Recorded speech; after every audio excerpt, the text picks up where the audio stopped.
What's going on? This is your man John Fortune, your host of the Frustrated Fan Sports Show, and today we're going to talk about it. Ron has been fired, but I'm going to change this up because it's not just about Ron being fired. Today I'm going to give you guys the top 7 reasons why Ron failed here, and the reason why I'm doing this is because it's not just one thing that had him fail. It was a multitude of things that had him fail. But these 7 things is what really sunk him, because he could have been successful here, but he promised too much and gave too little. So to start it off with number 7, publicly criticizing players. Like, Ron started it when he first got here.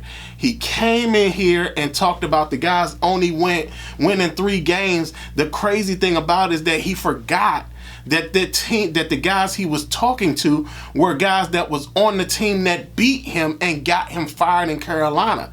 He sat up there, he criticized Dwayne Haskins, criticized Chase Young. Both were young players. Then basically would criticize everybody else. Remember Jonathan Allen, Deron Payne, and all them on the offensive line didn't want to follow him their first year because they didn't think that they were really being taught the way they should have been taught. And part of that is because, again, they had things that was there. They had coaches that was there. There were coaches that were there that weren't teaching them right. They were sitting up there, they weren't believing in the system and all that. But Ron would criticize the players, and he did it from the moment he got here all the way to the moment he left. You know, I mean, at the end of the day, you can't bench your quarterback that you said you were going to go with the whole time, and you benched him in 2 straight games. So again, Ron publicly criticizing the players. He lost a lot of credibility with the players as they were going on, because it was just one of those things that, yeah, you can think your coach is a nice guy, but after a while of being criticized and you know, not sticking your name to it, and reports are leaking out and things like that, at some point, it's like, come on now. You just can't do that. Especially as a former player yourself. You shouldn't be publicly criticizing the players. Number 6, giving a timeline. We had just, like, the Washington fan base had just, we just got rid of a coach that was here for 6 years. So in reality, we didn't need the timeline. We didn't need the timeline of 3 to 4 years. You gave that timeline. When Ron gave that timeline, then everybody was like, well, we're going to stick you to that. If you're saying you can get this turned around in 3 to 4 years, boom, we're cool with it. But we understand, we just had a guy in Jay Gruden who was here for 6 years. So it wasn't one of those things where it had to be turned around so quickly. You told us that was the time frame it would turn around. And for us, we held you to that timeline because everybody was under the impression that Ron was a better coach. Ron was a good coach and things like that. But when he gave the timeline of 3 to 4 years, everybody was looking for improvement within that time frame. And the improvement never happened. And because of that, because the improvement, and in fact, from year 1 all the way to this year, all we saw is a regression all the way down. And we saw that there was no chance that this team was going to recover, especially in the timeline that he gave us. So in that, he shouldn't have never gave a timeline. Number 5, poor free agent signings and poor executing and keeping free agents. So let's talk about, we got to start off with William Jackson III and Ronald Darby. A lot of y'all forget Ronald Darby was here. Ronald Darby actually did very well year one in Jack Del Rio's scheme. He was the perfect fit at cornerback for them. They let him go to Denver for less money than what they ended up paying William Jackson III. Now, don't get me wrong. We all were happy William Jackson III came, but we all also knew he was a man coverage guy. We all knew that. And everybody was under the impression that they were going to let him play man. Not that they were going to force him into this zone coverage, zone corner scheme that he wasn't comfortable in. And after that, I mean, he, again, another guy that just sank. The free agent signings that he had when it came to John Bostic. John Bostic was supposed to only have been here for 1 year. He actually managed 2 years and almost a third year. David Mayo. David Mayo, for his entire career at the time, was a special teams linebacker and came here and started actually playing. But he wasn't the right guy. Cody Barton, again, a guy who was a backup in Seattle, and then you bring him here and make him a starter.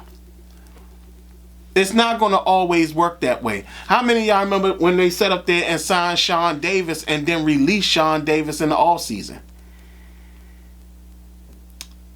Quentin Dunbar didn't think to sign him. He was another guy that would have fit their scheme well. They ain't think to sign him. The offensive lineman that has come through here. I mean, when you think about Trey Turner, Scott Norwell, Andrew Wiley, Charles Leno, Adam Gase, I mean, he never really thought to sign anybody that was of quality that could have helped us out. Remember, we were all talking about linebacker, and guys like David Long signed for really cheap money. Kaiser White signed for cheap money. Miles Jack had signed for cheap money. These were guys that could have played major roles in your defense, and you just never thought to sign any of these guys. It was like, well, let's just go with this guy, or let's just go with this guy. And it's like, but you couldn't bring in David Long. You couldn't bring in Kaiser White. You couldn't bring in Miles Jack. You had the opportunity to bring in these type of guys, and you just didn't do it. Did not do it. Number 4, poor drafting and evaluations. We're talking about prior to this year, Ron had only drafted 4 offensive linemen and 2 in the same draft. He drafted Sadiq Charles and Keith Ishmael in the same draft. Then subsequently drafted 1 guy after that, and then this year drafted 2 guys. That is not how you build an offensive line. That is not how you're going to build an offensive line. And not only that, you're talking about, of those 6 guys that he drafted, 2 of them were centers. And you're talking about Keith Ishmael basically burned out in only his 2nd season. Again, another guy released on a rookie deal. Made no sense. Made absolutely no sense. And you talk about from drafting AGG and doing nothing with him enough to get him going. You're talking about drafting pretty much your whole 2020 draft. I mean, how are you going to not use Chase Young the way you should have used him? You didn't draft a quarterback during your time period here, other than when you grabbed Sam Howell the year before. But at that point, it was already too late. Then you add the fact that you sit up there and you basically take Jamin Davis way too early. Nobody was thinking about Jamin Davis. You could have taken Nick Bolton and still got Jamin Davis in the 2nd or 3rd round. Joker went in the 3rd round to the Cleveland Browns. You could have still have gotten Jamin Davis. Jamin Davis would have still been on the board around the 2nd, 3rd round. Maybe more the 3rd round, 3rd to the 4th round, because nobody was looking at him. Then you take Quan Martin. Quan Martin was drafted a little too high, because everybody knew Quan was going to be there around the 3rd round or 4th round. Not only that, you took a safety and you sat up there and didn't think of none of the other offensive linemen that was there. And for somebody to come out and say, well, we wanted Steve Avila, but he had gotten taken early. Okay? If you're able to evaluate talent, then you should be able to say, all right, Steve Avila's gone. Cody Monk is still there. Osiris Torrance is still on the board. John Michael Schmidt is still on the board. Juice Scruggs is still on the board. Tyler Steen is still on the board. Let's go with one of them. Failed to do that. Evaluation of draft picks, poor drafting. Yeah, I mean, don't get me wrong. There were some guys that they found. Like, you think about Cam Curl, that was good. Derek Forrest, again, not a bad pick. But again, look at what you did with Emmanuel Forbes. That was your number one pick, and you didn't do much with him. That was pretty much a failure there. So, again, you did some, but poor drafting is really what sunk them too. Number 3, quarterback.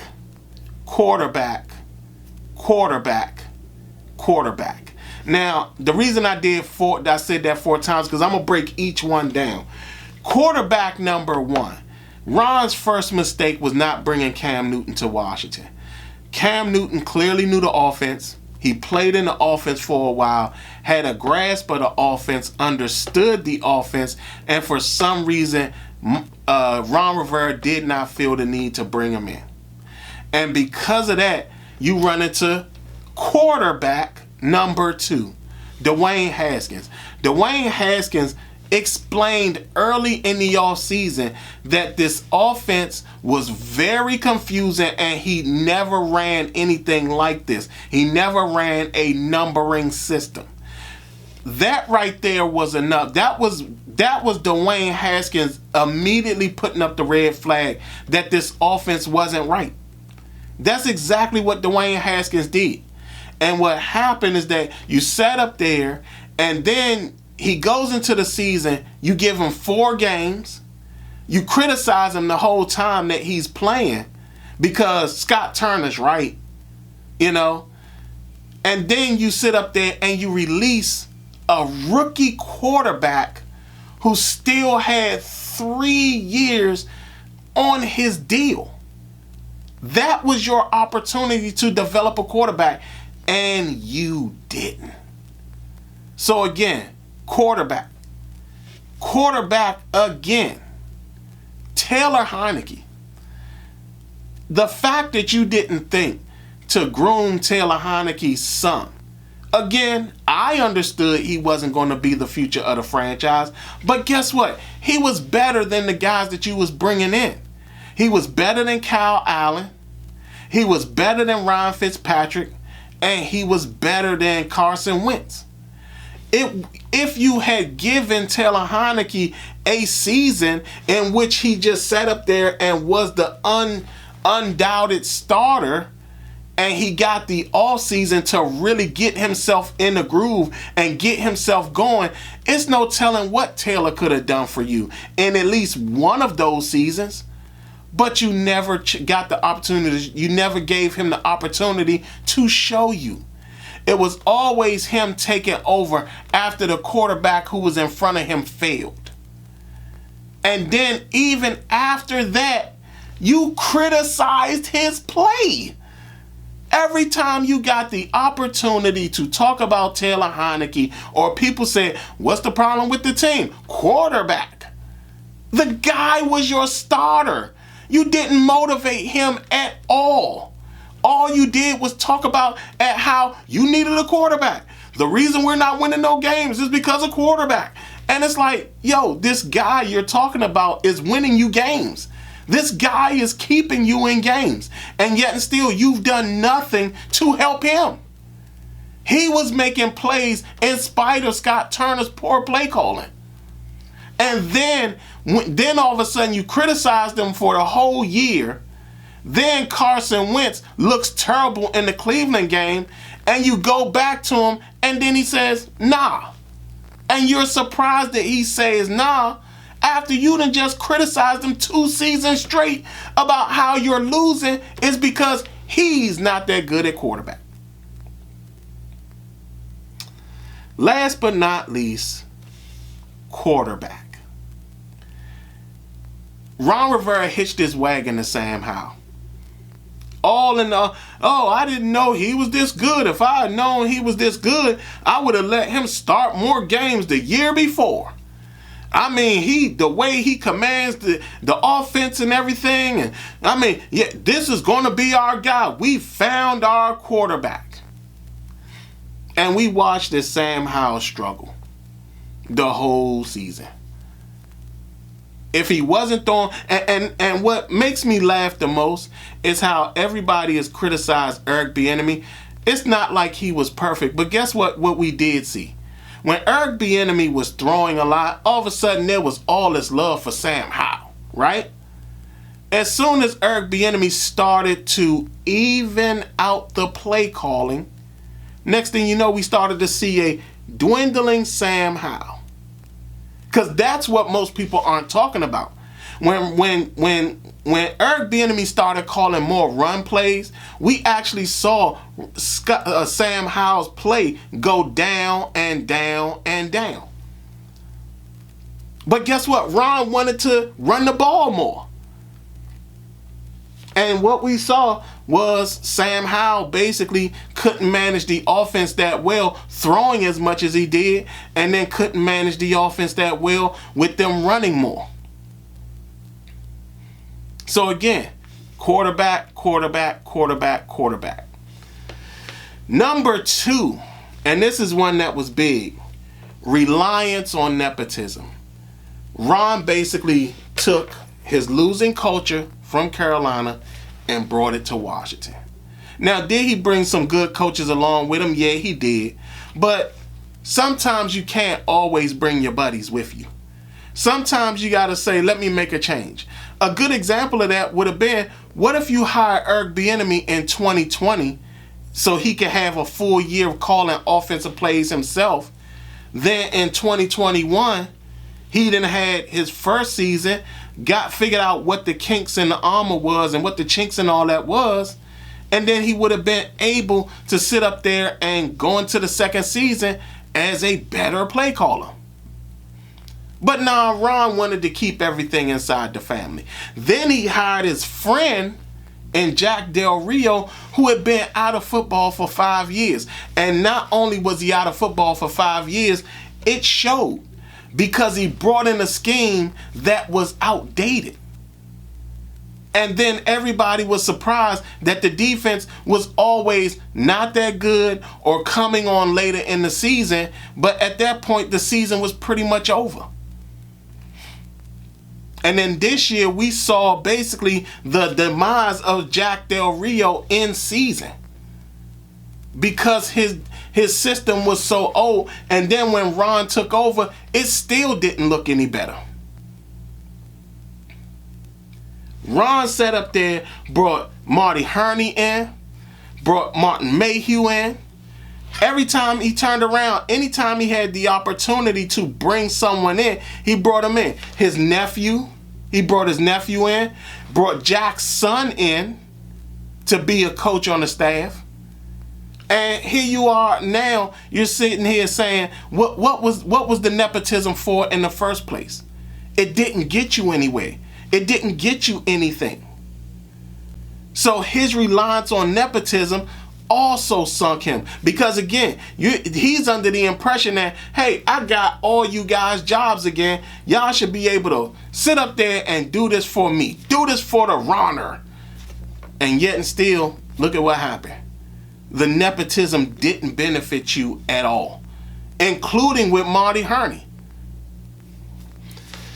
And last but not least, number 1, ego and arrogance. Ron came in here with way too much ego. Like I said, when he first got here, he sat up there and told the players in their faces, you guys need to be listening to what I tell y'all to do, because you guys won 3 games. That ego also didn't get him to sit up there and reach out to Trent Williams like he should have done. That ego also made him release Morgan Moses, who was our Iron Man, and who was also best friends with Brandon Sheriff. That ego made the 6th best offensive line in the league disintegrate in his tenure here. Trent is still in the playoffs. Trent made it to the playoffs. Morgan Moses made it to the playoffs. Brendan Sheriff almost made it to the playoffs. That's 3/5 of the line. Chase Roullier, whatever this system was, when he got into the system, first thing that happens is that he get injured.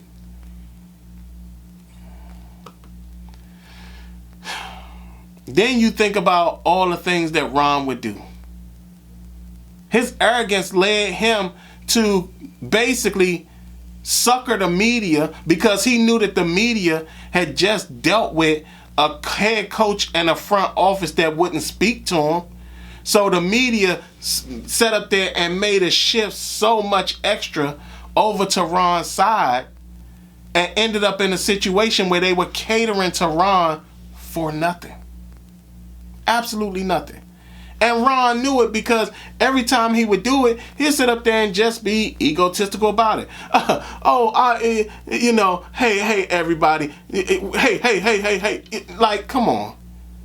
Ron knew what he was doing. He was being a politician the whole time. And then Ron would say one thing and then say something back. Hey, this is what we got to do? Nah, never mind. This is what we do. Only arrogance can get you into doing something like that. Get you saying one thing over here and then saying something completely different, even though you're talking about the exact same topic. So those are the 7 reasons why Ron didn't work out here.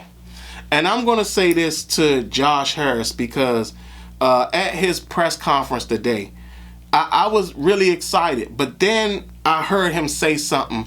And what had happened was that we started to hear all the people that they had requested interviews for. And, there was an interview for all these general managers. Then there was an interview request for these head coaches, right? Josh Harris at his press conference says, the guy we hire for the football operations position or the general manager position will make the decision on the coaching. That right there, what I got to say to that is don't F with us as a fan base. One thing that we absolutely hated about Dan Snyder is that he would do these interviews with black coaches and black general managers and would never hire them. I need the Harris Group to understand this very clearly. If you're not going to hire these guys, don't do this to appease the Rooney Rule. Okay? Don't do that. These guys are deserving of being head coaches somewhere. And if you got a plan where you already know what coach you want to hire, like a Jim Harbaugh, it's amazing at how 4 black coaches were requested to be interviewed, and 1 white head coach was. But yet and still, you're talking about the guy who's going to come in and make the decision, but yet and still somehow you put in requests for all these black coaches, and then you got Jim Harbaugh. Don't appease the Rooney Rule just because you want to do that. If the guy who is supposed to be coming in is going to be the guy making the decision to hire the coach, then don't make the decision for him. What do you say if he says, I don't want to interview Raheem Morris. I don't want to interview Ben Johnson. I don't want to interview Aaron Glenn. I don't want to interview Anthony Weaver. I don't want to interview any of those guys because I don't see those guys as my next head coach. Then what?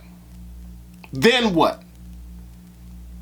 These people bust their butts, work hard to get a job that they're rightfully deserved. and don't do exactly what Dan Snyder did. That is wrong. If you're not planning on hiring these guys, or if you have a guy that's going to be doing the job, you let that guy do the job and you get out the way. Don't appease the Rooney Rule just to be appeasing it, and when in reality you're doing exactly what Dan Snyder did when he hired Steve Spurrier, when he hired Joe Gibbs. I mean, most people don't understand, most people don't remember this, but the Rooney Rule was put in place because of Dan Snyder.